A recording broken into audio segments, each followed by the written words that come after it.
Hello madam, ಅದು banner ಬಿಚ್ಚಕ್ ಹೇಳಿದ್ರಾ? ಇಲ್ಲ sir, ಅದು ಒಂದ್ ಬ್ಯಾನರು ಆ ರೋಡ್ ಕೋಟೆದಲ್ಲಿ ಮಧ್ಯದಲ್ಲಿ ಹಾಕ್ಬಿಟ್ಟಿದ್ರಂತೆ.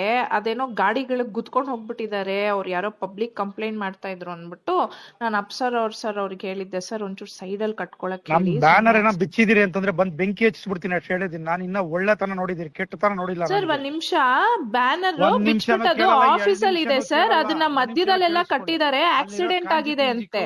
ತರ ತಿಳ್ಕೊಂಬೇಡಿ ನನ್ಗೆ. ಸರ್ ಒಂದ್ ನಿಮಿಷ ಕೇಳಿ, ಅದು ಆಕ್ಸಿಡೆಂಟ್ ಆಗಿದೆ ಸರ್. ಪಬ್ಲಿಕ್ ಇಂದ ಕಂಪ್ಲೇಂಟ್ ಬಂದಿದೆ. ಕಂಪ್ಲೇಂಟ್ ಬಂದ್ರೆ ಬ್ಯಾನರ್ ಹೆಂಗ್ ಕೀಳ್ತೀರಿ?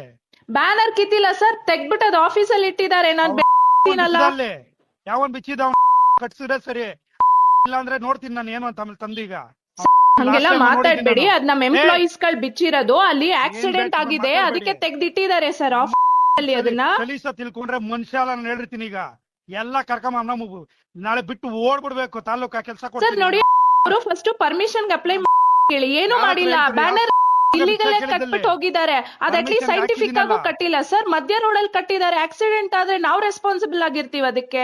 ನೀವು ಅಲ್ಲಿ ಅವ್ರಿಗೆ ಫಸ್ಟ್ ಆಫ್ ಆಲ್ ಅವ್ರ ಪರ್ಮಿಷನ್ ಕೊಟ್ಟೆ, ಅದ್ ತಗೊಂಡೇ ಇಲ್ಲ. ಅವರು ಕಟ್ಟಿದಾರಲ್ಲ, ಪರ್ಮಿಷನ್ ಕೊಟ್ಟಿದಾರಲ್ಲ. ಯಾರು ಕೊಟ್ಟಿದ್ದಾರೆ ಸರ್? ಅಪ್ಲಿಕೇಶನ್ ಲೆಟರ್ ಕೊಟ್ಟಿಲ್ಲ, ಮಧ್ಯದಲ್ಲಿ ಕಟ್ಟಿದ್ದಾರೆ. ಆಕ್ಸಿಡೆಂಟ್ ಆಗಿದೆ, ವಿ ಆರ್ ರೆಸ್ಪಾನ್ಸಿಬಲ್. ಏನಾದ್ರು ಆಯ್ತು ಅಂದ್ರೆ ನಮ್ಮವ್ರು ಜೈಲ್ಗೆ ಹೋಗ್ತಾರೆ ಸ್ಟಾಫ್ಸ್ ಗಳು. ಇರೋದ್ ರೆಸ್ಪಾನ್ಸಿಬಿಲಿಟಿ ತಗೊಳ್ಳಿ. ಅಲ್ಲಿ ಬೆಳಿಗ್ಗೆ ಬಂದ್ ಎಲ್ಲ ಕೌನ್ಸಿಲ್ ಎಬ್ಬರ್ಸ್ತೀನಿ ಜನನಲ್ಲಿ.